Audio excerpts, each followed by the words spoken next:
Hello student, तो कैसे हैं आप सब। आज के टॉपिक में हम बात करेंगे फाइनेंशियल सर्विसेज इंस्टीट्यूशन ब्यूरो के बारे में। आप सब ने बैंक बोर्ड ब्यूरो के बारे में तो सुना होगा। इस बॉडी को बैंक बोर्ड ब्यूरो को रिप्लेस करके बनाया गया है। यूपीएससी ने बैंक बोर्ड ब्यूरो पर 3 बार क्वेश्चन पूछा था, 2017, 2019 एंड 2021। आफ्टर दैट 1 जुलाई 2022 से फाइनेंशियल सर्विस इंस्टीट्यूशन ब्यूरो को बना दिया गया। तो आपके प्रीलिम्स एग्जामिनेशन के लिए financial service institution bureau important हो जाता है। यह एक नया वीडियो है, इकोनॉमी की सीरीज में हम कर रहे हैं। सारे different different kind of concept मैं डिस्कस कर रहा हूँ, तो आप उन वीडियो को भी जाके देख सकते हैं under the play list of economy series. Okay, तो चलिए शुरू करते हैं। Financial service institution bureau. Financial service institution bureau के बारे में सबसे पहले मेजर बात देख लेते हैं है क्या क्या। ये एक गवर्नमेंट की बॉडी है जो सेटअप करी हुई है under the department of financial services, under the ministry of finance के under, department of financial services के अंडर ये आता है। दिस बिकम इम्पोर्टेंट कि किस मिनिस्ट्री के अंडर आता है financial service institution bureau, ministry of finance. इसका प्राइमरी रोल है to identify the man power, capability, proper selection of talent for senior position at financial institution owned by the government। तो आपको यहाँ पे clarity लेना होगा, it's not just only for the banking system, it's for the complete financial institution to identify the man power, capability, selection of talent for senior position and the financial institution specifically owned by the government of India। इसने replace किया है bank board bureau को, which was declare as a incompetent authority, जिसको incompetent authority declare किया गया। Structure के बारे में बात करते हैं about the bank board bureau. FSIB जो हेड किया जाता है, इसका चेयरमैन होता है जो सेंट्रल गवर्नमेंट नॉमिनेट करती है। The chairman is the nominated by the central government. Board comprise करता है secretary of the DFS, the chairman of the IRDAI and the deputy governor of the RBI. ये 3 bodies हैं specifically. Secretary department of financial services, chairman of IRDAI and the Deputy Governor of the RBI. So these 3 persons are the part of the board.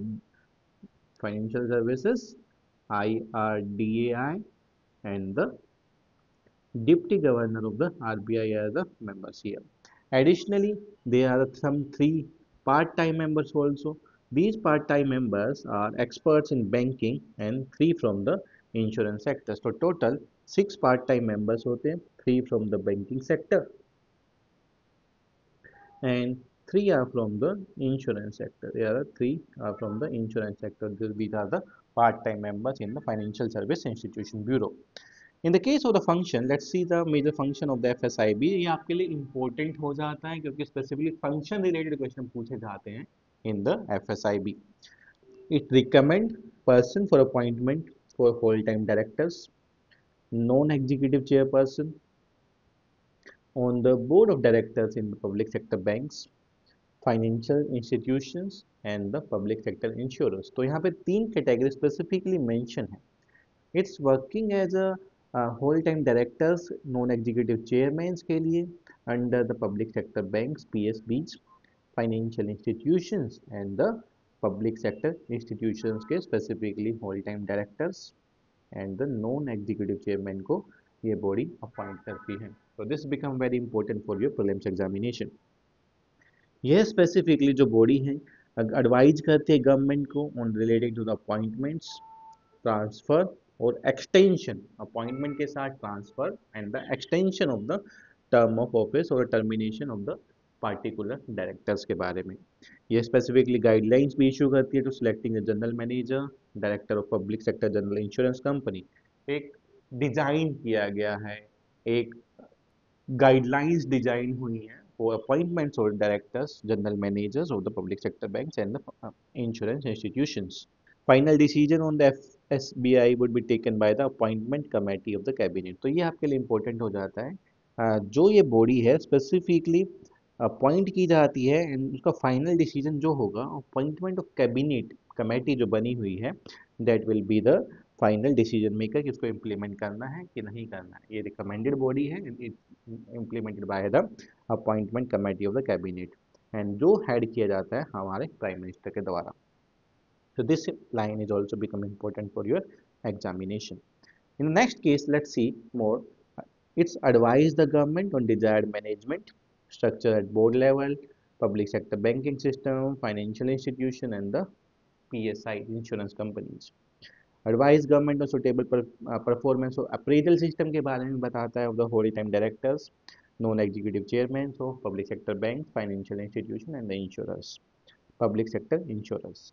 To build a data bank containing data related to the performance of the public sector banks, financial institution, and the public sector insurers. Advise the government of formulation and enforcement of a code of conduct के बारे में particular बताता है. तो चार चीजें आप याद रखेंगे. The one about the desired management structure.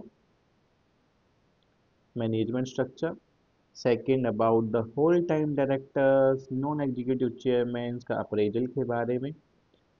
Specifically focus on the performance of the banking system, performance basis, and the formulation of the code of conduct and their implementation. Formulation and implementation, it's work on that. तो ये भी आपके लिए important हो जाता है क्या क्या major functions हैं. नेक्स्ट देखते हैं. It also advise the government on evolving suitable training and development programmes क्या क्या होते हैं. ये सब बैंकिंग सिस्टम, फाइनेंशियल इंस्टीट्यूशन और इंश्योरेंस कंपनी को ये बिजनेस स्ट्रेटजी और कैपिटल रेजिंग प्लान्स के बारे में भी बताता है. तो इनमें से कोई भी स्टेटमेंट्स अगर आता है आपके एग्जाम में तो that's become important part of your examination. जो specific consideration of the competent authority क्या है, फाइनेंशियल इंस्टीट्यूशन इंश्योरेंस क्या है, after the consultation with the regulator concern with that bank and the financial institution और insurance.